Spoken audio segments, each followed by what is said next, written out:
आकाशवाणी दिल्ली प्रस्तुत करता है विशेष फोन इन कार्यक्रम रेडियो डॉक्टर।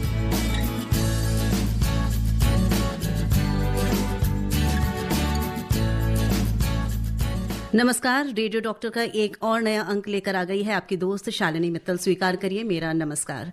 आज एक विशेष दिवस है। आज है विश्व मलेरिया दिवस और इस विशेष दिवस पर हमारा रेडियो डॉक्टर इस पर केंद्रित ना हो ऐसा तो हो नहीं सकता, क्योंकि एक बहुत इम्पॉर्टेंट विषय है। मलेरिया की जो बीमारी है ये भारत में बहुत ज़्यादा है और इस पर कंट्रोल करना बहुत ज़रूरी है, ये तो आप सब मानते होंगे। और इसके बारे में बहुत सारी भ्रांतियाँ भी हैं, बहुत सारी क्वेरीज हैं आपके मन में, हमारे मन में भी। तो हमने सोचा क्यों ना आज इस अंक में इन सारी क्वेरीज को, इन सारी जो हमारे कंफ्यूजन्स हमारे माइंड में रहते हैं उनको दूर किया जाए। तो हमने आज अपने स्टूडियो में इनवाइट किया है दो रेडियो डॉक्टर्स को। मैं आपका इंट्रोडक्शन करा देती हूँ। हमारे साथ हैं डॉक्टर विष्णु गुप्ता। आप सीएमओ हैं CGHS and department of medicine Safdarjung hospital नई दिल्ली में। बहुत बहुत स्वागत है डॉक्टर साहब आपका। नमस्कार मैम, थैंक यू। और हमारे साथ दूसरी रेडियो डॉक्टर हैं डॉक्टर तनु जैन। आप डायरेक्टर हैं national centre for vector borne diseases control, DGHS, ministry of health and family welfare, government of India. नमस्कार तनु मैम। नमस्ते जी, और धन्यवाद हमें यहाँ बुलाने के लिए। आप दोनों का धन्यवाद यहाँ आने के लिए। और आज का जो विषय है, मैं चाहूंगी कि हमारे जितने श्रोता हमारे इस कार्यक्रम के साथ जुड़ते हैं वो जरूर इस बात की जो है गंभीरता को समझें, और हमारे रेडियो डॉक्टर्स उनको समझाएंगे कि इसको कितना गंभीरता से लेने की आवश्यकता है। क्योंककि विश्व मलेरिया दिवस जो है इस साल हम जो मना रहे हैं उसकी एक थीम भी है, और वो थीम है मलेरिया एंड्स विद अस, री इन्वेस्ट, री इमेजिन एंड री इग्नाइट। यानी मलेरिया हमसे ही समाप्त होता है, इसमें पुनर्निवेश, पुनर्कल्पना और पुनर्जीवन की जरूरत है। और हमसे शुरू होता है, हमसे खत्म होता है। यहाँ तो खत्म की बात हो रही है और मुझे लगता है शुरू भी हमसे ही होता है। तो हमें खत्म करना है इसको, और कैसे करना है ये आज के रेडियो डॉक्टर्स हमें जरूर बताएंगे। विश्व स्वास्थ्य संगठन द्वारा तय की गई ये थीम न केवल सरकार और संगठनों को प्रेरित करती है बल्कि आम जनता को भी इस अभियान का हिस्सा बनने के लिए प्रोत्साहित करती है। तो कार्यक्रम का शुभारंभ हो चुका है, हमारी फोन लाइंस खुल चुकी हैं, हमारा व्हाट्सएप बॉक्स खुल चुका है। आप हमारे साथ जुड़िए और अपने अपने प्रश्न जरूर करिए। फोन नंबर्स नोट कर लीजिए, 01123421080, 23421082। व्हाट्सएप नंबर है 9868107070।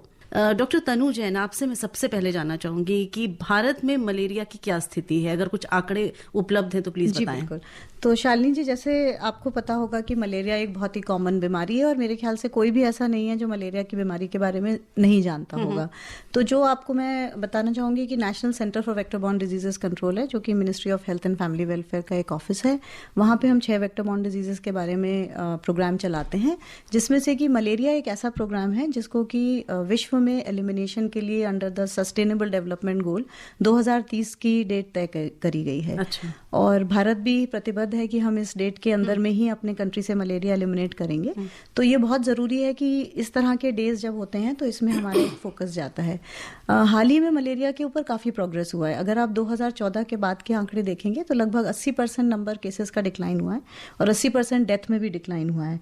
और WHO ने भी अभी हमें हाल ही में एक एप्रिसिएशन दिया है और ये कहा है कि इंडिया जो है it is doing very well. और इंडिया जो एक high burden, high impact countries होती हैं उनके उसमें से भी बाहर आ गया है लिस्ट में से, और ये उनके परफॉर्मेंस पे है। तो साउथ ईस्ट एशिया में और पूरे वर्ल्ड में जितनी एंडेमिक कंट्रीज हैं उसमें इंडिया ने काफ़ी अच्छा किया है। और बहुत सारे लगभग 26 हमारे जो डिस्ट्रिक्ट्स हैं, स्टेट्स हैं, उनमें जो है मलेरिया कैटेगरी 1 में आता है। यानी कि मलेरिया के जो आंकड़े हैं उनका API लेस देन 1 आता है। सिर्फ 2-3 हमारे कुछ ऐसे स्टेट्स हैं जो कि नॉर्थ ईस्ट में हैं, जैसे त्रिपुरा है, मिजोरम है, उड़ीसा, झारखंड इस तरफ है। उन्हीं स्टेट्स में ये परेशानी अब ज़्यादा है। और 103 डिस्ट्रिक्ट्स आपको जान के हैरानी होगी ऐसी है कि जहाँ पे लास्ट 3 ईयर से 0 केसेस हैं। तो ये एक बहुत बड़ी उपलब्धि है हमारी, और इसी उपलब्धि को आगे बढ़ाना है। 103 से फिर हमको पूरे 750 डिस्ट्रिक्ट तक जाना है और ये रफ्तार जल्दी जल्दी हमें तय करनी है। तो इंडिया का प्रोग्रेस तो काफ़ी अच्छा हुआ है, बट अभी हमको बहुत काम करना है और ये काम हमको थोड़ा जल्दी ही करना है। बिल्कुल, बहुत ये ज़रूरी बात आपने बोली कि हमें काम बहुत करना है, अभी बाकी है। काफ़ी कुछ हुआ है, पॉजिटिव हमें मिल रहा है इम्पैक्ट, पर अभी बहुत कुछ बाकी भी है। तो हम सबकी इसमें भागीदारी होती है, और कैसे होगी ये भी हम आपसे बाद में जानेंगे। उससे पहले मैं डॉक्टर विष्णु गुप्ता से जानना चाहूँगी कि डॉक्टर साहब मलेरिया की बात कर रहे हैं, समझ लें कि मलेरिया के लक्षण क्या होते हैं। देखिए, मलेरिया जो बीमारी है ये प्रोटोजोन डिजीज़ कहलाती है। ये बेसिकली फीमेल एनोफिलीज मच्छर के काटने से फैलती है और इसका जो पॉजिटिव एजेंट होता है वो प्लाज्मोडियम होता है और इसकी कुछ डिफरेंट वैरायटीज़ होती हैं। इंडिया में मोस्टली 4 वैरायटी मिलती हैं, स्पीसीज जिसे हम बोलते हैं, plasmodium falciparum, vivax, ovale and malariae. इन चारों स्पीसीज में जो बेसिक डिफरेंस होता है वो होता है कि इनकी जो डिसीज फ्रिक्वेंसी या कहीं फीवर की फ्रिक्वेंसी है वो थोड़ी डिफरेंट होती है और सीवियरिटी थोड़ी डिफरेंट होती है। तो अगर हम लक्षण की बात करें तो मलेरिया का डायग्नोसिस कभी भी क्लिनिकल डायग्नोसिस नहीं माना जाता। मलेरिया का डायग्नोसिस हमेशा लेबोरेटरिकल डायग्नोसिस ही माना जाता है। मलेरिया के जो शुरुआती लक्षण होते हैं वो मच्छर काटने के 8 से 10 दिन के बाद में डेवलप होना शुरू होते हैं। शुरुआत में मरीज को लगता है कि वो बीमार सा है, उसको फटीग महसूस होता है, उसको माइल्ड हेडेक भी हो सकता है, आँखों के पीछे रेट्रो ऑर्बिटल हेड जो आँखों के पीछे दर्द होता है वो भी हो सकता है, मलेज होता है, हल्का सा पेट में दर्द भी हो सकता है, एब्डोमिनल डिस्कम्फर्ट भी होती है, कई बार शुरुआत में वॉमिटिंग या नोजिया जैसी फीलिंग भी आने लगती है। जी। मलेरिया का जो टिपिकल लक्षण है जो फीवर का पैरोक्सिस्मल है, जिसमें पेशेंट को अचानक से काफ़ी तेज ठंड लगती है। अच्छा। उसको इतनी तेज ठंड लगती है कि उसको लगता है कि उसके घर में जितने भी रजाई कंबल हैं सारे उड़ा दो और उसके बावजूद भी उसकी ठंड नहीं रुकती, क्योंकि अंदर से होती है वो जो फीलिंग। और फिर उसके बाद में उसके दांत कटकटाते हैं, जैसे हमें जैसे दौरा पड़ता है, जैसे हमारे हाथ पैर ऐसे हिलते हैं ना, वैसे उसके दांत कटकटाते हैं, जिसको हम राइगर बोलते हैं। अच्छा। उसको एकदम से ठंड लगती है, राइगर आता है और एकदम से उसका फीवर 103 104 की तरफ चला जाता है और ये फीवर सस्टेन करता है 1-1.5 घंटे तक और फिर अचानक से प्रोफ्यूज स्वेटिंग होती है, उसको ऐसे इतनी तेज स्वेटिंग होती है कि उसके कपड़े भी गीले हो जाते हैं और फीवर बैक टू नॉर्मल, मतलब उसका बॉडी टेम्परेचर नॉर्मल की तरफ आ जाता है। तो ये दिन भर ये साइकिल चलती है? ये दिन भर साइकिल नहीं चलती, ये एक टाइम फ्रिक्वेंसी होती है, उसमें ही चलती है। अच्छा। पर ये फ्रिक्वेंसी डिपेंड करती है कि आपको किस मच्छर ने, मतलब कौन सी आपकी प्लाज्मोडियम की वैरायटी है, कौन सी स्पीसीज में से आप इन्फेक्टेड हुए हो। अच्छा। उसके ऊपर डिपेंड करता है। पर आजकल क्या होता है कि मिक्स वैरायटी देखने को ज़्यादा मिलती है। ये जो टिपिकल फीचर्स हैं कि एकदम से आपको ठंड लगेगी, पैरोक्सिस्मल आएगा और राइगर होगा और एकदम से स्वेटिंग होगी, ये जो टिपिकल साइकिल की जो फ्रिक्वेंसी होती है ये देखने को कम मिलती है। आपकी जो साइकिल यूजुअली 48 आवर्स या 72 आवर्स या 24 आवर्स में जो रिपीट होती है वो जल्दी जल्दी भी रिपीट होने लगती है। तो ये चीज़ एक देखने को मिलती है। तो ये तो एक सिंपल मलेरिया की हम बात कर रहे हैं, लेकिन अगर ये मलेरिया आगे बढ़ जाता है, अगर इसी स्टेज पे आप डायग्नोस हो जाते हैं, आपको ट्रीटमेंट इफेक्टिव और ट्रीटमेंट इनिशियल स्टेज में मिल जाता है, तो आपका ये मलेरिया यहीं पे कंट्रोल हो जाता है। लेकिन कई बार क्या होता है कि मिस डायग्नोस हो जाता है, हम किसी दूसरे डायरेक्शन में चले जाते हैं या हम प्रॉपरली किसी हेल्थ केयर फैसिलिटी तक नहीं पहुंच पाते, तो कई बार ये मलेरिया कॉम्प्लिकेटेड मलेरिया में भी कन्वर्ट हो जाता है। और ये कॉम्प्लिकेटेड मलेरिया जो होता है ये बड़ा डेंजरस होता है, क्योंकि कॉम्प्लिकेटेड मलेरिया के अंदर स्पेसिफिकली जो प्लाज्मोडियम फैल्सीफेरम जो स्पीसीज है, इसमें कॉम्प्लिकेटेड मलेरिया में काफ़ी ज़्यादा मोर्टेलिटी के केसेस देखने को मिलते हैं। और उसका कारण यही होता है कि ये मल्टी ऑर्गन फेलियर की तरफ हमारी बॉडी को लेके जाता है। आपका रिनल शटडाउन हो जाता है, आपका ब्रेन के अंदर अगर ये पहुंच जाता है तो उसे सेरेब्रल मलेरिया बोलते हैं। आपके लंग्स की तरफ चला जाता है, पल्मोनरी एडिमा डेवलप हो जाता है, ARDS डेवलप हो जाता है। मतलब मल्टी ऑर्गन, आपकी बॉडी का each and every organ can be involve. और जब ये मल्टी ऑर्गन इन्वॉल्व हो जाते हैं तो फिर पेशेंट्स की कॉम्प्लिकेशंस बढ़ती चली जाती है और कॉम्प्लिकेशंस की कोई एंड नहीं होती। जी जी। तो आपने जो सिम्टम्स बताए डॉक्टर साहब, जो इनिशियल सिम्टम्स आपने बताए कि बहुत ठंड लगना और दांत किटकिटाना और फिर एकदम से फीवर उतर जाना, पहले फीवर आना फिर उतर जाना, तो इसी स्टेज पे जब आपको पहली बार या पहले दिन ये फील होता है तभी डॉक्टर के पास जाके टेस्ट करा लेना चाहिए। क्या आप एडवाइस करेंगे? ये एक चीज देखने की चीज होती है कि आपका जो आप अपना ब्लड सैंपल देते हैं, बेसिकली हम जो मलेरिया का डायग्नोसिस करते हैं वो थिक एंड थिन फिल्म से करते हैं, बेसिक जो डायग्नोसिस होता है। और इसके अंदर जो हम ब्लड सैंपल लेते हैं, अगर आप फीवर के पीक फेज में अगर सैंपल लेते हैं और उस दौरान अगर आपकी फिल्म बनती है तो उस दौरान आपका डायग्नोसिस होने का सबसे ज्यादा संभावना रहती है। तो उसी स्टेज में अगर आपको डायग्नोस हो जाता है तो नेचुरल बात है कि अगर आप अर्ली डायग्नोस होंगे तो आपके कॉम्प्लिकेशंस की रेट भी कम होगी और आपको मेडिसिन भी इफेक्टिव आपको मिल जाएगी। जी, एक और चीज जानना चाह रही हूँ मैं कि जैसे आपने बताया कि ये मलेरिया के ये सिम्टम्स हैं, इससे मिलते जुलते भी सिम्टम्स और किसी बीमारी में हो सकते हैं जो इसको कंफ्यूज करता है, और मच्छरों से काटने के बाद भी बहुत सारी बीमारियां हो सकती हैं, तो वो कौन कौन सी बीमारियां हैं? देखिए, हम अगर सिर्फ एक फीवर को छोड़ दें तो आप डेंगू, चिकनगुनिया, इनको भी आप मलेरिया के साथ कंफ्यूज कर सकते हैं, बड़ी इजीली कंफ्यूज हो जाते हैं। पर कुछ छोटे छोटे डिफरेंस होते हैं जो आपको मलेरिया और डेंगू में डिफरेंशिएट करवा देते हैं। कई बार क्या होता है कि मलेरिया में रैश नहीं मिलती, जो आपको स्किन की पर जो रैशेज आती हैं वो नहीं मिलती। अच्छा। डेंगू में यूजुअली आपको रैश मिल जाती है। मलेरिया में यूजुअली क्या है, मसल्स पेन आपको बहुत हल्का फुल्का माइल्ड मसल पेन मिलेगा, मसल सोरनेस आपको हल्की फुल्की मिलेगी। जबकि डेंगू में आपको ऐसा लगेगा कि आपकी मसल्स एकदम एक एक मसल जोड़ बोन्स आपकी मतलब दर्द कर रही है। मतलब आपको लगेगा जैसे आपको किसी ने कंबल में लपेट के पीटा हो। अच्छा। इस तरह की जो फीलिंग आती है ना वो यूजुअली डेंगू में आती है। अच्छा। हेडेक जो होता है वो डेंगू में ज़्यादा आपको देखने को मिलता है। सीवियर इंटेंस हेडेक, रेट्रोऑर्बिटल पेन जो आपको आंखों के पीछे पेन देखने को मिलता है वो ज़्यादा आपको डेंगू में देखने को मिलता है। मलेरिया में यूजुअली कम मिलता है। एब्डोमिनल सिम्टम्स हैं, जैसे आपको पेट में जो सिम्टम्स होते हैं ये आपको डेंगू में देखने को कम मिलते हैं। अगर हम फीवर की बात करें तो जो टिपिकल फीवर का पैटर्न है कि आपको एकदम से ठंड लगेगी, दांत किटकिटाएंगे और फिर आपको फीवर आएगा और वो एकदम से उतर जाएगा, ये आपको टिपिकली मलेरिया में देखने को मिलता है, वो डेंगू में नहीं मिलता। डेंगू में यूजुअली आपका फीवर विदाउट चिल्स एंड ड्राइगर आता है, मतलब आपको ठंड नहीं लगेगी, आपको क्या दांत जो है वो किटकिटाएंगे नहीं, एकदम से फीवर आएगा आपको, वो चला जाएगा।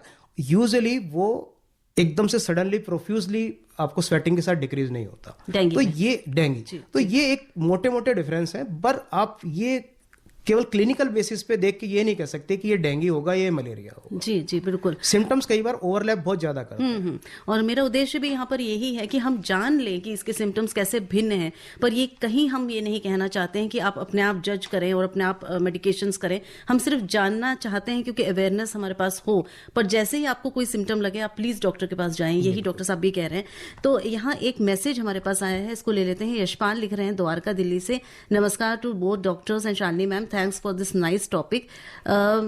ये तो हमें समझ में आता है कि मलेरिया इन्फेक्टेड मस्कीटो से होता है, रात में काटने से होता है, एक ये फर्क भी है शायद डॉक्टर साहब। और इन्होंने लिखा है कि मेरा क्वेश्चन ये है कि मस्कीटो इन्फेक्ट कैसे हो जाता है। देखिए, आपने जो क्वेश्चन पूछा है वो बिल्कुल सही पूछा है। जो डेंगू का मच्छर होता है वो यूजुअली डे बाइट करता है जी, मतलब दिन में काटता है मोस्टली। और स्पेशली जो आपका इवनिंग का जो टाइम होता है सनसेट के आसपास, उस वक्त डेंगू मच्छर आपको सबसे ज्यादा काटता है। जबकि मलेरिया के मच्छर के साथ थोड़ा सा उल्टा है। मलेरिया का जो मच्छर होता है वो जो है रात को सनसेट के बाद में और सुबह सूरज उगने से पहले आपको काटता है, मतलब नाइट बाइट करता है जी जी जी। अब मच्छर में इन्फेक्शन कैसे पहुंचता है? नेचुरल है कि मच्छर में इन्फेक्शन पहुंचेगा जब वो किसी इन्फेक्टेड पर्सन को काटेगा। दूसरी बात ये है कि जैसे ही वो इन्फेक्टेड पर्सन को काटता है तो वो इमीडिएटली इन्फेक्टेड नहीं होता। मतलब अगर कोई ऐसा मच्छर जो अनइन्फेक्टेड है, जिसके पास अभी कोई उसको खुद को कोई इन्फेक्शन नहीं हुआ है, मतलब इस कीटाणु को ले जाने वाला, तो वो उसने किसी इन्फेक्टेड पर्सन को काटा तो उसमें जो ब्लड सक करता है, उसकी बॉडी से जो ब्लड सक करता है, उसके अंदर जो पैरासाइट होते हैं, जो प्लाज्मोडियम होते हैं, इसके गैमेट्स फॉर्म्स होते हैं, उनको वो सक करता है। अच्छा। वो मच्छर के पेट में जाते हैं, वहां पे ये मल्टीप्लाई होते हैं, वहां सेक्सुअल रिप्रोडक्शन होता है, उसके बाद में ये मैच्योर होते हैं और वो स्पोरोजोइट में कन्वर्ट हो जाते हैं। तो ये टाइम ड्यूरेशन होता है मिनिमम 8 to 30 डेज। अच्छा। मतलब आपको मिनिमम अगर किसी अनइन्फेक्टेड मच्छर को किसी ने किसी इन्फेक्टेड पर्सन को काटा, उसका ब्लड सक किया, उसकी बॉडी में जाके वो फुल इन्फेक्ट होने में, मतलब वो इस केपेबल हो जाए कि वो अगले उसको किसी अनइन्फेक्टेड पर्सन को दे सके, उसमें मिनिमम 8 से 30 दिन का ड्यूरेशन होता है। अच्छा। तो अगर वो मच्छर 7 दिन से पहले मर जाता है तो उसकी साइकिल वहीं खत्म हो गई। अच्छा, ये बहुत इंपॉर्टेंट बात है कि हमें मच्छर को खत्म करना है। अगर हम इसकी साइकिल तोड़नी है, अगर हम एलिमिनेशन की तरफ ध्यान देना जी जी, तो बड़ा अच्छा मतलब है। तो यहीं पर मैं डॉक्टर तनु आपसे जानना चाहूंगी, ये बात जो डॉक्टर साहब ने उठाई है कि हमें उसकी साइकिल ब्रेक करनी है, हमें उसको खत्म करना है, तो कैसे नियंत्रित किया जा सकता है? जी, बहुत खूबसूरती से डॉक्टर साहब ने समझाया है इस चीज को। मुझे पूरी उम्मीद है कि हमारे सुनने वालों को ये जरूर समझ आया होगा। तो अगर हम ये देखें कि हमारी एलिमिनेशन की क्या स्ट्रैटेजी है, तो सबसे पहली स्ट्रैटेजी तो जो डॉक्टर साहब ने बनाई थी, early diagnosis and complete treatment, यानी पहले जांच करा के जितनी जल्दी हो सके हम जांच कर लें और पता लगा लें कि ये मलेरिया है कि नहीं है, और उसका ट्रीटमेंट पूरा करें। तो आई थिंक डॉक्टर साहब अभी बताएंगे हमको इसके ट्रीटमेंट की क्या क्या दवाइयां रहती हैं, तो वो उसके। लेकिन कई बारी ये देखा गया है कि पहले 2-3 दिन जो दवाइयां लेते हैं लोग, उसमें ठीक हो जाते हैं, और वो ठीक हो जाते हैं तो अपना ट्रीटमेंट कंप्लीट नहीं करते हैं, और ट्रीटमेंट कंप्लीट नहीं करते हैं तो इसके लिए उनको बार बार जो है वो मलेरिया होता है। खास करके वाइवैक्स में ये प्रॉब्लम देखी गई है। तो एक ट्रांसमिशन साइकिल बनी रहती है, जैसे कि बताया कि मच्छर जब काटेगा और इन्फेक्टेड होएगा और गैमीट्स होंगे ब्लड में, तो वो पिक करेगा, और अगर वो पिक करेगा और दोबारा किसी ह्यूमन बीइंग को काटेगा तो फिर वो ट्रांसमिशन होगा।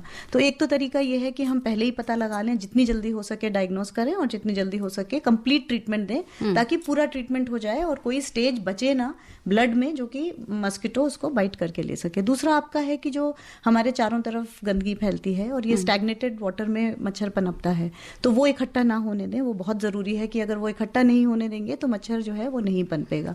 जो बहुत हाई एंडेमिक एरियाज हैं हमारे, अब जैसे हम दिल्ली देखें या आसपास के एरियाज देखें, हरियाणा, पंजाब, यहाँ पे इतना ज़्यादा आजकल मलेरिया नहीं है, लेकिन जो बहुत हाई एंडेमिक एरिया है हम उसमें इंडोर रेजिडुअल स्प्रे जो होता है वो करते हैं। एक सिंथेटिक पायरेथ्रोइड एक इंसेक्टिसाइड होता है उससे, तो वो लाइफ साइकिल कम करने के लिए होता है एडल्ट की, क्योंकि एडल्ट की हैबिटेट होती है वो दीवार के ऊपर बैठता है, तो वो उसकी लाइफ साइकिल कम करने के लिए इंडोर रेजिडुअल स्प्रे किया जाता है, उससे उसकी लाइफ साइकिल कम होती है। फिर मच्छरदानी के अंदर सोना, तो वो उससे भी आपका ह्यूमन और मस्किटो का कंटैक्ट खत्म होता है।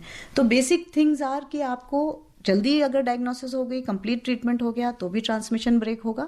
और अगर आपने अपने चारों तरफ सफाई रखी, पर्सनल प्रोटेक्शन यूज किया, जैसे आप पूरी बांह के कपड़े पहने या रात में सोते वक्त मच्छरदानी के अंदर सोएं, तो ये सारी एक्टिविटीज आपको जरूर इंश्योर करेंगी कि ये ट्रांसमिशन साइकिल ब्रेक होगी। और यही पूरे प्रोग्राम का एक लक्ष्य भी है हमारा, जो कि नेशनल लेवल पे हम कर रहे हैं। जी, तो आपने जो इसमें इम्पोर्टेंट बात बताई कि पूरा जो मेडिकेशन है या इलाज पूरा होना बहुत ज़रूरी है, तो ये यहाँ पर मैं ये जानना चाहूँगी कि इलाज क्या है। पहली बात ये, मैं पहले डायग्नोसिस कैसे हो ये सोच रही थी पूछे, पर आपने बात उठाई है तो पहले ये समझ लेते हैं कि एक चीज बताना चाहूंगी मैं। डायग्नोसिस में डॉक्टर साहब ने बताया एक थिक एंड थिक फिल्म बनती है, लेकिन इसके साथ साथ में आजकल जो हमारी रैपिड डायग्नोस्टिक किट है वो बहुत इंपॉर्टेंट एक रोल प्ले की है। In fact it has been one of the game changers in the programme, क्योंकि वो बहुत अच्छी स्पेसिफिसिटी और सेंसिटिविटी की किट है और ऑलमोस्ट 98% केसेस को सही से डायग्नोस कर लेती है। और उसके लिए हमको कोई 1 घंटा मतलब 24 घंटा वेट नहीं करना पड़ता, 15 मिनट के अंदर क्विकली हमारे पास रिजल्ट आ जाता है।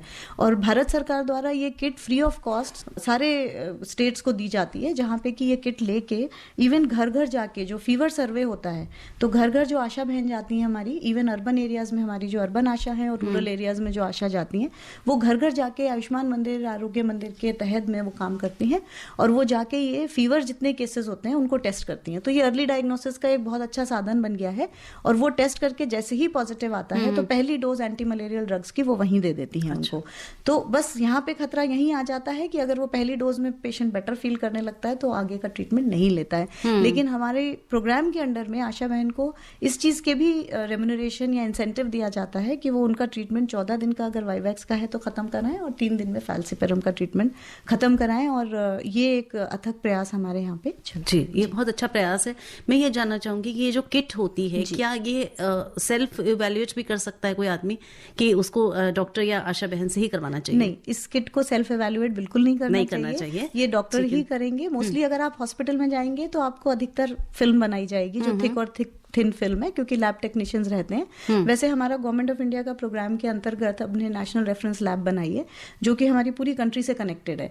तो जितनी स्लाइड्स हमारी साल में चेक होती हैं, जो कि करोड़ों में फिगर्स जाती है, उसकी कुछ परसेंटेज स्लाइड्स जो है वो क्रॉस चेक होती हैं देखने के लिए कि ये ठीक है कि नहीं है। तो अगर आप प्रोग्राम की बात करें तो प्रोग्राम बहुत पुराना प्रोग्राम है ये, और सबसे पुराना प्रोग्राम है और इसकी रीच जो है बिल्कुल ग्रास रूट लेवल तक है, एक विलेज लेवल तक, एक सब सेंटर लेवल तक। और ये काफी अच्छी तरह से रूटेड प्रोग्राम। जी, यहाँ पर कभी भी सेल्फ डायग्नोसिस को हम इसलिए प्रमोट नहीं करते कि ना ही सेल्फ डायग्नोसिस को ना ही सेल्फ मेडिकेशन को, क्योंकि सेल्फ डायग्नोसिस में क्या होता है कि पेशेंट डायग्नोस तो कर लेता है लेकिन उसको रिपोर्ट नहीं करता जी। और उसी सेल्फ डायग्नोसिस में वो खुद सेल्फ मेडिकेशन भी करना चाहता है। अगर उसने अपने रैपिड किट में अगर उसने मलेरिया डायग्नोस कर लिया तो वो केमिस्ट की दुकान पे जाएगा, कहेगा कि भैया मेरे ये मलेरिया पॉजिटिव आया, दवाई दे दो। तो वो सेल्फ मेडिकेशन हो गया। तो दोनों ही चीजें डेंजरस है। तो कभी भी सेल्फ डायग्नोसिस और सेल्फ मेडिकेशन दोनों को ही प्रमोट नहीं करना चाहिए, और मलेरिया में खास करके, बिकॉज ये जैसे डॉक्टर साहब ने बताया बहुत डेंजरस हो सकता है अगर आपने ठीक से इसको डॉक्टर के सुपरविजन में ठीक नहीं किया। हमारे एक लिसनर हमारे साथ बात करना चाहते हैं, फोन लाइन पर हैं। हेलो। हाँ जी, आप रेडियो डॉक्टर में हैं, बताएं। नमस्ते मैम। नमस्ते दोनों ही डॉक्टर साहब को मेरा नमस्कार। नमस्कार। मैम, मैं ये जानना चाहता हूँ कि अगर सपोज किसी को मलेरिया हो जाता है, उसके बाद वो ठीक भी हो जाता है, तो उसके बाद कई समय तक हमारे बॉडी में कमजोरी फील होती है, तो वो ओवरऑल उस वीकनेस को हटाने के लिए और प्लस हम क्या खाना पीना अच्छे से रखें कि वो ओवरऑल कितना टाइम लगता है उसमें? जी, बहुत अच्छा सवाल है कि एक बार बीमारी हो जाए तो काफी समय लगता है दोबारा से आदमी को नॉर्मल में आने के लिए। तो पहले ये जान लेते कितने समय की दवाई चलती है, थोड़ा तो आपने बताया था, और फिर कैसे उसको दोबारा से सही अपना कामकाज सही से कर सके। तो पहले मैं लिसनर का जवाब पहले दे देता हूँ। देखिए, मैं ये कहना चाहूँगा कि जो वीकनेस जो होती है ना, वो कोई भी बीमारी आपको होती है, उसके कुछ टाइम के बाद में आपकी थोड़ी इम्यूनिटी डाउन हो जाती है, और इम्यूनिटी डाउन होने की वजह से वीकनेस आना लाजमी है। पर आप एक चीज़ समझ लीजिएगा, ऐसी कोई मैजिक पिल नहीं बनी कि जो आपने अंदर खाई और आपकी वीकनेस गायब हो गई। ये immunity over the period of time आपको डेवलप करनी होती है। इसके लिए आपको सिर्फ और सिर्फ कंसंट्रेट करना है आपके लिए जो फ्रूट्स एंड वेजिटेबल्स, मतलब हेल्दी फ्रूट्स खाइए, मिल्क लीजिए, हाई प्रोटीन डाइट लीजिए, जंक फूड अवॉइड करिए। अगर आप ये अपनी डाइट में इन्वॉल्व करेंगे तो मुझे नहीं लगता 15-20 दिन से ज़्यादा किसी को वीकनेस बचती है। जी, और क्योंकि एनीमिया के चांसेस भी हो सकते हैं इस बीमारी में, तो ज़रूर ऐसे पौष्टिक आहार लें कि जिसमें आपको हीमोग्लोबिन आपका बने, उसकी अच्छी क्वांटिटी। तो जो आयरन रिच फूड्स हैं वो ज़रूर अपनी डाइट में रखें, और थोड़ा माइल्ड व्यायाम, योगा ज़रूर करें, क्योंकि वो ज़रूर हेल्प करता है। जी, और जिस समय दवाई चल रही है उस समय कुछ खास प्रिकॉशंस लेनी चाहिए, खान पीन में भी और बाकी किसी लाइफस्टाइल में? खाने पीने में कोई स्पेसिफिक प्रिकॉशंस लेने की जरूरत नहीं पड़ती, पर ये कि आपको फीवर आता है तो उसमें आपका वाटर लॉस काफ़ी होता है, स्वेटिंग होती है, वाटर लॉस काफ़ी होता है। अच्छा। तो आपकी बॉडी डिहाइड्रेटेड ना हो, आपको एडिक्वेट हाइड्रेशन की हमेशा जरूरत रहती है। और हाइड्रेशन के नाम पे जूसेस नहीं, फ्रूट जूसेस नहीं, क्योंकि वो हाइड्रेशन डिहाइड्रेशन और बढ़ा देते हैं, कम नहीं करते। अच्छा। तो आपको पानी लेना है, या नींबू पानी ले सकते हैं, शिकंजी ले सकते हैं, ORS ले सकते हैं, बट फ्रूट जूसेस नहीं। फ्रूट्स फुल ले सकते हैं, बट फ्रूट जूसेस नहीं। खाना हल्का रखें, तेल ना खाएं, वो सब जो नॉर्मल आप सोचें कि किसी भी बीमारी में है वही इसमें करना है। जी, तो यहाँ पर हम एक ब्रेक लेंगे और लौट कर आएंगे। आप सबके क्वेश्चंस भी शामिल करेंगे, बहुत सारे मैसेजेस हमारे पास आ चुके हैं, वो शामिल करेंगे। आज आप सुन रहे हैं रेडियो डॉक्टर, विशेष है वर्ल्ड मलेरिया डे पर, और हमारे 2 रेडियो डॉक्टर्स हमारे साथ हैं, डॉक्टर तनु जैन और डॉक्टर विष्णु गुप्ता। आप सुन रहे हैं विशेष फोन इन कार्यक्रम रेडियो डॉक्टर। आप है रेडियो डॉक्टर में, इसे आप सुन रहे हैं FM रेनबो 102.6 पर, साथ ही साथ आप इसे सुन रहे हैं प्रसार भारती के ऐप न्यूज ऑन AIR पर। आप हमसे कुछ पूछना चाहते हैं तो आप फोन कर सकते हैं 01123421080 23421082 पर। और मैसेजेस हमारे पास आ गए हैं। डॉक्टर साहब, ये मैसेज आया है, दिनेश शर्मा का है, शिमला झुंझुनू राजस्थान से। लिख रहे हैं कि कृपया बताएं कि बुखार आने पर कैसे पहचानें कि ये मलेरिया, डेंगू या चिकनगुनिया है, और डॉक्टर तक पहुंचने से पहले क्या प्रारंभिक उपचार लें। देखिए, इस बारे में शायद हम पहले बात कर चुके हैं कि कैसे पहचाने कि मलेरिया है, डेंगू है या चिकनगुनिया है, पर शायद ये देर से जुड़े हैं। शायद आप देर से जुड़े हैं, लेकिन एक चीज़ मैं बताना चाहूँगा कि डॉक्टर तक आप जितना जल्दी से जल्दी हो ना, उतना पहुंचने की कोशिश करें, क्योंकि ये तीनों ही जो बुखार होते हैं, ये तीनों ही जानलेवा बन जाते हैं कई बार। अगर आपके आसपास कोई फैसिलिटी मौजूद नहीं है तो 2 चीज़ों का आपको ध्यान रखना है। एक तो फीवर कंट्रोल करिए, और एक हाइड्रेशन का ध्यान रखिए। फीवर कंट्रोल करने के लिए आप नॉर्मली जो हम इस मंच पे मेडिसिन की बातें नहीं करते हैं, पर फिर भी पैरासीटामोल आप ले सकते हैं। और हाइड्रेशन का आपको ध्यान रखना है, इसके लिए पेशेंट को नियमित अंतराल पर कुछ ना कुछ पिलाते रहिए। तो ये दोनों चीज़ें आपको डॉक्टर तक पहुंचने से पहले काफ़ी हद तक सहायता करती हैं। जी, और ये हमें मैसेज भेजा है ओखला संगम विहार से रणधीर गुप्ता और बबीता रानी गुप्ता ने। इनको कार्यक्रम पसंद आ रहा है, और विशेष दिवस पर जो हम जानकारी दे रहे हैं वो उन्हें बहुत पसंद आ रही है, धन्यवाद। और यशपाल जी हमें लिख रहे हैं द्वारका दिल्ली से कि एक क्वेश्चन है हमारा कि what is the status of vaccination for malaria, and secondly whether medicated mosquito net is available। जी, तनु मैम। जी, तो वैक्सीन का जहाँ तक स्टेटस है, एक अच्छी वैक्सीन बन चुकी है और इंडिया में मैन्युफैक्चर भी हो रही है, लेकिन वो वैक्सीन बच्चों के लिए है, और जहाँ पे बच्चों को बहुत सीरियस बीमारियां होती हैं या बच्चों की डेथ्स होती हैं, उन कंट्रीज के लिए है। तो कुछ अफ्रीकन कंट्रीज में वो वैक्सीन ज़रूर इस्तेमाल हो रही है, बट हमारी कंट्री में बच्चों के अंदर में केसेस भी बहुत ज़्यादा नहीं दिखने को मिल रहे हैं, और बहुत ज़्यादा डेथ्स भी नहीं है। मतलब टोटल जो हमारे पास रिपोर्टेड डेथ्स हैं वो लास्ट 2 ईयर्स में अराउंड 85-86 डेथ्स हैं पूरी कंट्री में। तो उसके लिए वैक्सीन कोई कॉस्ट इफेक्टिव या कोई यूजफुल नहीं है। जो बाकी मेजर्स बताए गए हैं कि आपको सफाई रखनी है, घर के आसपास मच्छरों के पनपने की जगह नहीं होने देनी है, पर्सनल प्रोटेक्शन के ऊपर ध्यान देना है, अर्ली डायग्नोसिस और कंप्लीट ट्रीटमेंट की बात करनी है। तो आजकल देखने में आया है कि बहुत सीरियस पेशेंट्स बच्चों में खास करके इतने नहीं हो रहे हैं, तो अभी ये इंडिया के लिए वैक्सीन जरूरी नहीं है।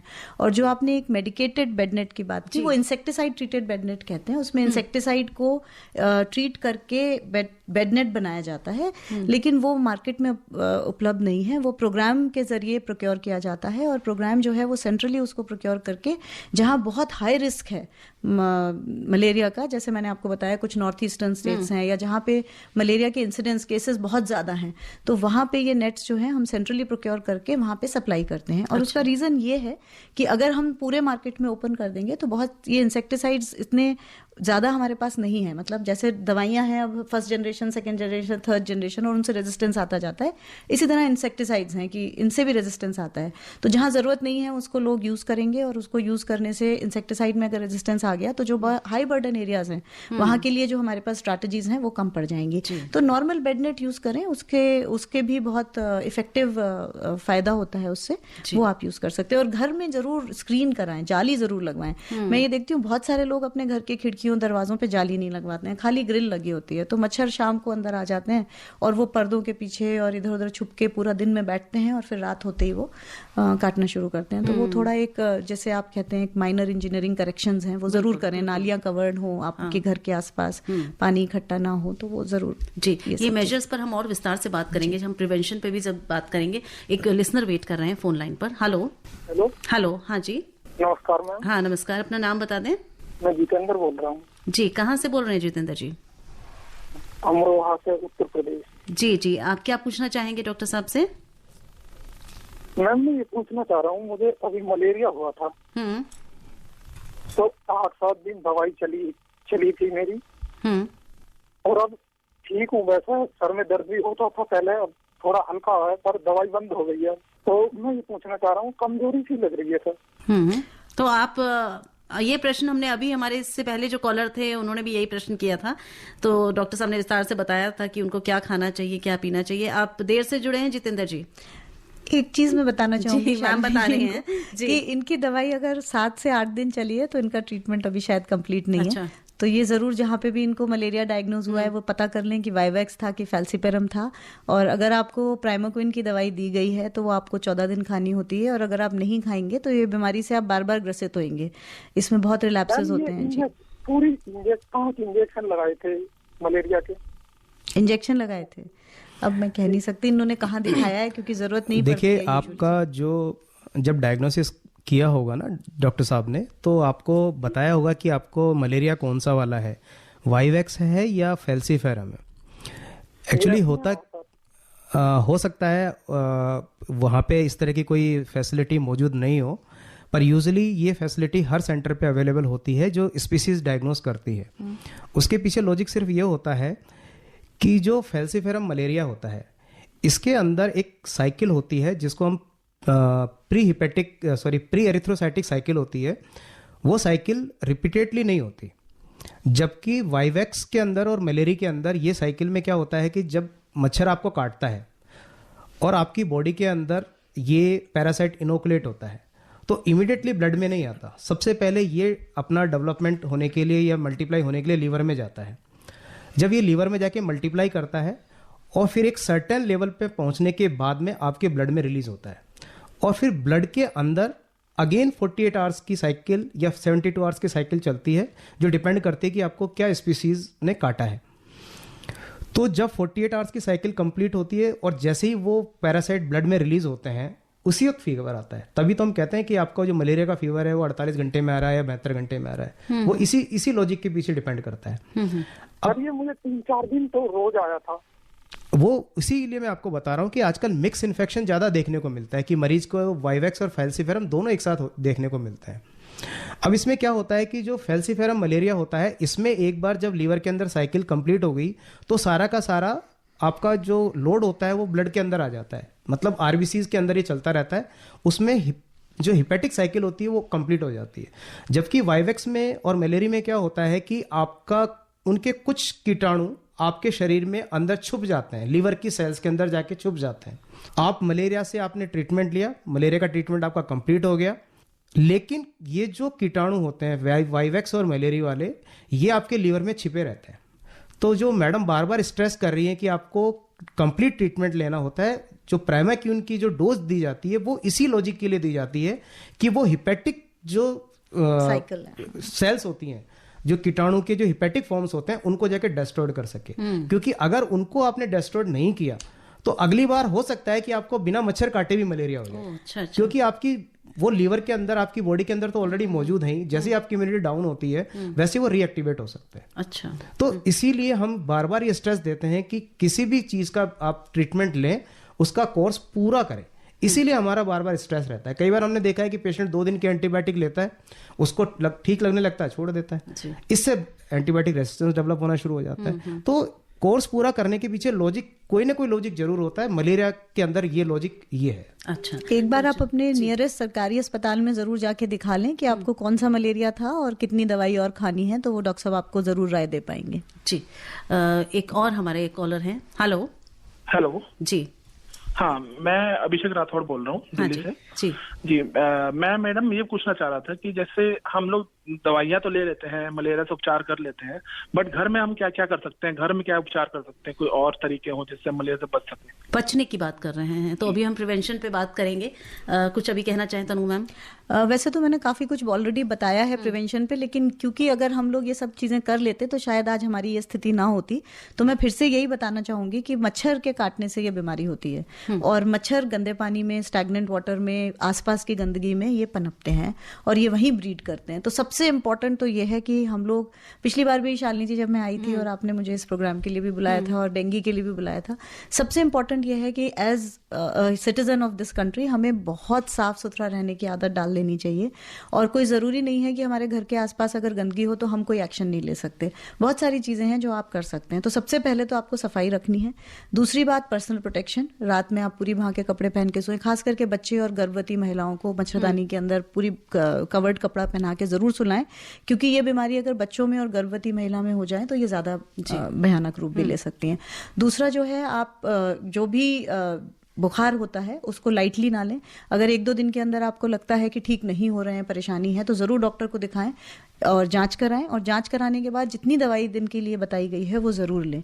तो ये 3-4 चीजें अगर आप करेंगे तो आपके, ना सिर्फ आप अपनी हेल्प करेंगे, आप पूरी कम्युनिटी की हेल्प करेंगे। और हमें एलिमिनेशन का जो ये एक लक्ष्य है, जो पूरा विश्व हमारी तरफ देख रहा है कि ये इंडिया कब एलिमिनेट कर पाता है मलेरिया, क्योंकि अगर आप साउथ ईस्ट एशिया में बाकी कंट्रीज को देखेंगे, जैसे भूटान है, श्रीलंका है, थाईलैंड है, चाइना है, वो सारी कंट्रीज से मलेरिया खत्म हो चुका है। तो हमारे बॉर्डर्स से म्यांमार छोड़ के अधिकतर हमारे बॉर्डरिंग कंट्रीज से मलेरिया खत्म हो चुका है। तो इसलिए बहुत जरूरी है कि हम लोग सहयोग करें और साथ दें सरकार का। बहुत अच्छे से आपने बताया कि हमें अपना एक वो रखना है ना, हमें खत्म करके दिखाना है। ये अगर हम प्रण ले ले तो बिल्कुल हम इसे कर दिखाएंगे। और यहाँ पर हम एक प्यारा सा गीत सुनेंगे, लता जी की आवाज में। ये प्यारा सा गीत है, हमने देखी है इन आंखों की। और ये गीत मुझे पता है तनु मैम आपका बहुत फेवरेट गीत है। तो ये गीत सुनने से पहले क्यों ना आपकी आवाज में आप थोड़ा सा गुनगुना दें हमारे श्रोताओं के लिए। बिल्कुल, स्वागत है जी। हमने देखी है इन आँखों की महकती खुशबू, हाथ से छू के इसे रिश्तों का इल्जाम न दो, सिर्फ एहसास है ये रूह से महसूस करो, प्यार को प्यार ही रहने दो, कोई नाम न दो। Thank you.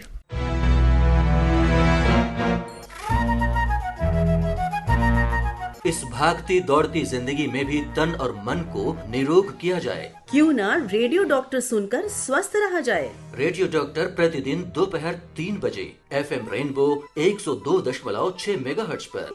कार्यक्रम का फीडबैक और सुझाव भेजें healthairdelhi@gmail.com पर। Welcome back. आप है कार्यक्रम रेडियो डॉक्टर में। आज बात चल रही है वर्ल्ड मलेरिया डे पर। बहुत सारी बातें हो चुकी हैं, समय बहुत कम बचा है। अगर आप कुछ पूछना चाहते हैं, फोन लाइंस खुली हुई हैं, व्हाट्सएप खुला हुआ है, आप हमें लिख सकते हैं और पूछ सकते हैं दोनों डॉक्टर से इस विषय के बारे में। ये मैसेज हमारे पास है, लिखने वाले हैं रमेश नोएडा से। इन्होंने लिखा है कि is it common to get joint pain, swelling after malaria, dengue and chikungunya, and what is the prevention and treatment. तो प्रिवेंशन ट्रीटमेंट पे हम बात कर चुके हैं। सर, क्या जॉइंट पेन्स तीनों में ही होते हैं? देखिए, अगर इन तीनों को कंपैरिजन किया जाए तो जॉइंट पेन डेंगू और चिकनगुनिया में ज़्यादा देखने को मिलता है। चिकनगुनिया में यूजुअली जो जॉइंट पेन होता है वो माइग्रेटरी जॉइंट पेन, हम पॉलीआर्थ्रेल्जिया बोलते हैं। मतलब एक जॉइंट में पेन उठेगा, फिर वहाँ से सबसाइड हो जाएगा, फिर दूसरे जॉइंट में चला जाएगा। अच्छा। और जॉइंट्स के लिए ज़्यादा प्रिडिक्शन होता है चिकनगुनिया के अंदर। डेंगू के अंदर यूजुअली जॉइंट पेन के साथ मसल पेन भी ज़्यादा होता है, बोन पेन भी ज़्यादा होता है। मतलब आपको जनरलाइज अगर पेन मिल रहा है, आपको ऐसा लग रहा है कि आपकी बोन हड्डी में दर्द हो रहा है, तो वो डेंगू की तरफ ज़्यादा जाता है। मलेरिया में यूजुअली हमें जॉइंट पेन देखने को नहीं मिलता। हमारे एक लिसनर हमारे साथ हैं फोन लाइन पर। हेलो। हेलो जी जी, नमस्कार मैडम, शैलेंद्र बात कर रहा हूँ। जी नमस्कार जी। जी मैडम, ये मलेरिया के लिए काफी बातें सुनते हैं, तो एक चीज मैं जानना चाहता था। कई डिजीज में वैक्सीनेशन और इस तरह की चीजें होती है, तो क्या मलेरिया में भी कुछ ऐसा कुछ है बचाव के लिए, कोई वैक्सीनेशन वगैरह का कुछ? तो शैलेंद्र जी, हम बात वैसे कर चुके हैं, तनु मैम ने हमें बताया था। थोड़ा शॉर्ट में इनको अगर बताना चाहें। जी। तो जैसा कि आपको बताया ही था पहले कि वैक्सीन है अवेलेबल, लेकिन हमारी कंट्री में उसकी जरूरत नहीं है, क्योंकि जो वैक्सीन जिस एज ग्रुप के लिए है, जो कि अंडर 5 का एज ग्रुप है या बच्चों के लिए, उस एज ग्रुप में हमारे यहाँ उतने सीवियर केसेस नहीं है और उतने सारे बच्चों को अभी सीवियर डिजीज नहीं होती। तो वो वैक्सीन मलेरिया से नहीं बचाती है, वो सीवियर डिजीज से बचाती है या डेथ से बचाती है। तो उसकी जरूरत अभी हमारी कंट्री में नहीं है, क्योंकि डेथ्स और सीवियर डिजीज बच्चों में बहुत कम है हमारे यहाँ। एक मैसेज हमारे पास आया है, कुमार अजय लिख रहे हैं देवघर झारखंड से। क्या आजकल डीडीटी का पावर घटा दिया गया है, जिससे मच्छर जीवित ही रहता है और उसके शरीर के अंदर में मलेरिया का कीटाणु मर जाता है? इसमें सच्चाई है क्या? क्योंकि इससे पहले जब जमाना था तो डीडीटी बहुत कामयाब और पावरफुल था, लेकिन आजकल डीडीटी में वैसा पावर नहीं है जैसे पहले था। छिड़काव कर्मी भी परेशान रहते हैं। क्या ये सच है मैडम, बताइए। जी, तो डीडीटी एक बहुत बड़ा गेम चेंजर था। जब डीडीटी इंट्रोड्यूस हुआ था प्रोग्राम में, तो ये मलेरिया की एक जो फाइट हमारी थी मलेरिया के अगेंस्ट में, जो लड़ाई थी, उसमें ये बहुत अच्छा साथी रहा और काफी साल तक रहा। पर ये एक बहुत ही पॉइजनस सब्सटेंस है और ये इसकी हाफ लाइफ बहुत लंबी है। तो ये हमारे खाने में, हमारे एग्रीकल्चर में ये जाके, और ये बहुत सारी प्रॉब्लम्स, ये ऑर्गेनोफॉस्फोरस कंपाउंड होता है और ये कॉज कर सकता है इवन कैंसर्स तक। कहा जाता है कि लॉन्ग टर्म में इससे हो सकते हैं। तो इसका फेज आउट का एक कार्यक्रम था, तो उसके तहत जो है अब डीडीटी हमने टोटली फेज आउट कर दिया है और इस अप्रैल के बाद हम डीडीटी नहीं यूज करेंगे। बट बाकी के हमारे जो कंपाउंड्स हैं, जो इंसेक्टिसाइड्स हैं, जैसे सिंथेटिक पाइथ्रोइड्स हैं, वो हम यूज करते हैं। और ऐसा नहीं है, अभी वो जितने भी मच्छर हैं उससे ससेप्टेबल हैं। और लेकिन अब मैं फिर वहीं पे आऊंगी शालिनी जी कि आप मच्छर पैदा क्यों होने देते हैं? इस हालत में क्यों आते हैं हम कि हमें इंसेक्टिसाइड या इस तरह की चीजें यूज करनी पड़े, जो आगे जाके हमारी सॉइल से लेके हमारी फूड चेन तक सब चीज को पोल्यूट करती हैं। और जितने हम आजकल देख रहे हैं कैंसर्स के केसेस बढ़ रहे हैं या बाकी एनसीडीज के केसेस बढ़ रहे हैं, उनमें इनका भी योगदान होता है। तो जरूरी ये है कि हम अपने चारों तरफ सफाई रखें और मच्छरों को पनपने से रोकें और इलाज पूरा और सही कराएं। जी, एक कॉलर हमारे साथ जुड़ गए हैं। हेलो। नमस्कार मैडम। जी नमस्कार मैडम, मेरा सवाल ये है, मैं राजेश बोल रहा हूँ कि अगर किसी को मलेरिया हो जाए तो घर के बाकी के लोगों को क्या सावधानी बरतनी चाहिए? जी, अच्छा सवाल है मैम, कि जैसे डॉक्टर साहब ने बोला, लेकिन कि 8 से 30 दिन के अंदर में वो फिर से कर सकता है इन्फेक्ट। मलेरिया कंटेजियस डिजीज नहीं है, जो कि साथ बैठ के खाना खाने से, छूने से, खांसने से, छींकने से या कोई चीजें शेयर करने से फैलता है। तो आपको एज सच आइसोलेट होने की जरूरत नहीं है। आप जैसे आपके घर में वो जो पेशेंट है वो रह रहा है, उसके साथ आप आराम से रह सकते हैं। इसके साथ मैं ये भी बताना चाहूंगी कि जैसे मैं फिर से बताऊंगी कि अगर किसी के घर में मलेरिया हुआ है, यानी कि कोई मच्छर तो है वहां जो इन्फेक्टेड है, और ये अब एक ह्यूमन बीइंग भी इन्फेक्टेड है, तो वो उसको बाकी के मच्छर जो अनइन्फेक्टेड है वो इसको काट के दूसरों में फैला सकते हैं। तो अगर डायग्नोसिस जल्दी हो जाती है, ट्रीटमेंट जल्दी, तो पेशेंट इन्फेक्टेड नहीं रहता है। लेकिन वो सोए तो मच्छरदानी के अंदर सोए, ताकि उसको काट के मच्छर किसी और को ना काटे। बाकी फैमिली मेंबर्स भी मच्छरदानी के अंदर सोए, और हो सके तो जरा भी बुखार हो, कुछ हो, तो उनकी जरूर से जांच करा लें, क्योंकि मलेरिया हमारा एलिमिनेशन प्रोग्राम के अंडर में है। तो जैसे हमारे प्रोग्राम के अंडर में तो आजकल ये है कि अगर किसी जगह पर हमको मलेरिया पाया जाता है तो हम पूरे फैमिली मेंबर्स को भी टेस्ट करते हैं कि किसी के अंदर कोई मलेरिया के लक्षण तो नहीं है, क्योंकि कई बार देखा गया है कि साइलेंट मलेरिया भी रहता है ना, जो एसिम्प्टोमेटिक मलेरिया जिसको हम कहते हैं, कि वो लो पैरासिटीमिया है और उसकी वजह से वो मलेरिया के जो, जैसे डॉक्टर साहब ने बताया, जो लिवर में रहते हैं वो बीच बीच में समय समय पे ब्लड में आते रहते हैं और वो लक्षण पैदा कर सकते हैं। और लो पैरासिटीमिया से आदमी, उसमें एनीमिया भी ज्यादा देखने को मिलता है। तो इसलिए ये सारे प्रिकॉशंस घर वालों को जरूर सोचना चाहिए कि कहीं हमें पास्ट में या कभी आगे मलेरिया हो सकता है। जी जी, ये बहुत इंपॉर्टेंट था। और ये एक मैसेज हमारे पास आया है, लिखने वाले का नाम इसमें नहीं है, इन्होंने लिखा है कि मलेरिया इन्फेक्शन क्या फीमेल मॉस्किटो से ही होता है, ये सच है क्या? जी बिल्कुल सच ये सच है कि फीमेल जो एनोफिलीज मच्छर होता है इसी के काटने से होता है। इसके पीछे भी एक लॉजिक है। बेसिकली क्या होता है कि फीमेल्स में एग्स बनते हैं और एग्स का डेवलपमेंट के लिए प्रोटीन की जरूरत होती है और प्रोटीन ह्यूमन ब्लड से ही मिलता है। अच्छा, इसलिए वो जो स्प्रेड का कारण है वो फीमेल पे डाल दिया जाता है। नहीं, और ये इसमें मलेरिया में ही नहीं है, ये डेंगू के मच्छर के लिए भी है। अच्छा जी, और क्यूलेक्स में भी है, सब फीमेल्स में, जैसे बहुत ही प्यारे से लॉजिक बताया सर ने कि उसको अब ये सारी चीजें याद रख सकते हैं हम, हमारे श्रोता भी भूलेंगे नहीं इस चीज को कि क्यों होता है। ये पता तो सभी को है, स्कूल में पढ़ाया जाता है, फीमेल सब ये पूछते हैं अक्सर, क्यों नहीं पता, फीमेल के काटने से ही क्यों फैलता है। हाँ जी जी, तो ये इनके प्रश्न से ये जवाब मिल गया। और अब समय तो कम है, लेकिन एक प्रश्न और आया है, लिखने वाले हैं BS हांडा।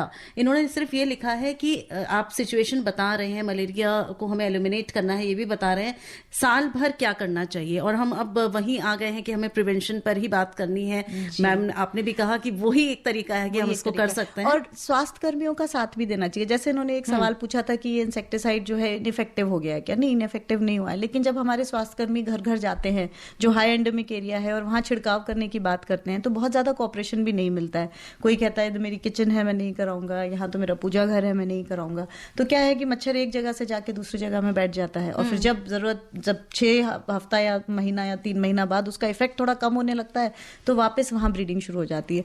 तो सबसे जरूरी, सबसे इम्पोर्टेंट है कि हम, जो हमारे प्रधानमंत्री जी का स्वच्छता अभियान है और पिछली बार भी मैंने बताया था, उसको बहुत मन से करें और बहुत मेहनत से करें, क्योंकि इंडिया में और स्विट्जरलैंड में सिर्फ एक ही फर्क है, सफाई का। बाकी जितनी खूबसूरती यहाँ है वो कहीं भी नहीं है। बिल्कुल सही बात बोली आपने। और अब कुछ चलते चलते आप और एडिशन में बोलना चाहें जो हम कार्यक्रम में कवर नहीं कर पाए हैं, डॉक्टर विष्णु गुप्ता। देखिए, ऑलमोस्ट सब चीजें कवर हो गई हैं। मेरा कहना यही है कि मलेरिया एलिमिनेशन जो है वो स्टूडियो में बैठ के नहीं किया जा सकता, सड़क पे उतर के ही किया जा सकता है।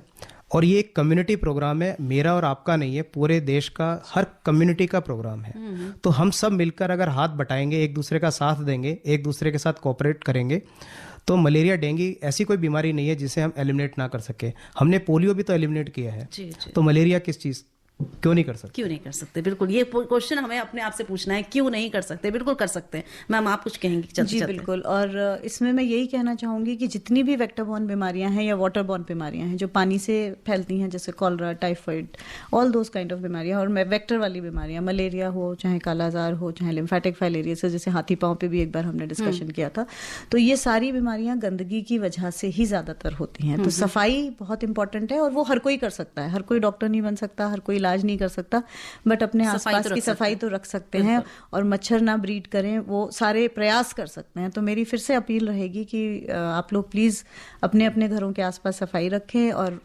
स्वच्छता रखें और मच्छरदानी का प्रयोग करें, उससे आपको बहुत फायदा होगा। जी, और इससे पहले कि मैं कार्यक्रम समाप्त करूं, आपकी बात से एक बहुत सुंदर सा गाना आया है मेरे जहन में, सबसे आगे होंगे हिंदुस्तानी, है ना?